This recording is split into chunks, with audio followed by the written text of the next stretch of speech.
Greetings and good day. I hope you're doing great. I'm here with you for the daily Bitcoin analysis on February 18th. We're on the daily time frame, and we can see that yesterday's candle closed bearish, and since the beginning of the week, we've seen less than 3% volatility.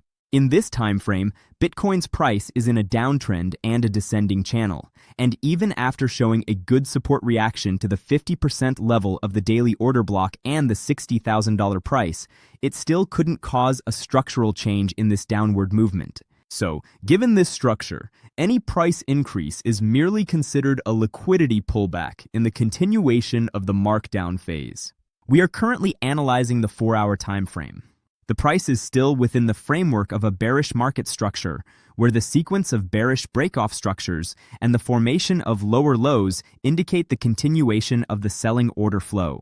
In this time frame, the price is fluctuating within the range of $65,000 to $72,000, and as long as the price cannot close above the strong resistance area at $72,000, the prevailing bias will be the continuation of delivery towards the lower sell-side liquidity.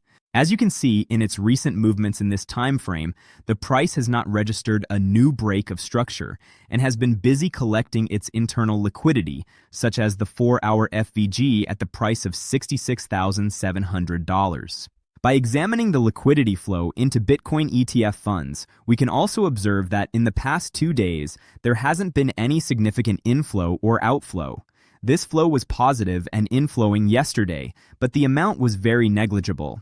It should also be noted that the Fear and Greed Index is still at 12 and remains in the extreme fear zone. Next, you can see the Bitcoin liquidity map.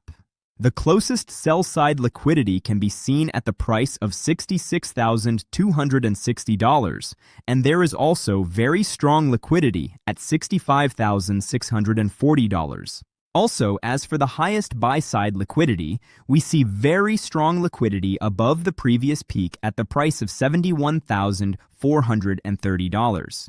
By examining these areas on the chart, we can see that our buy-side liquidity is positioned above the previous highs, and the mentioned sell-side liquidity can be found in the 1-hour order blocks.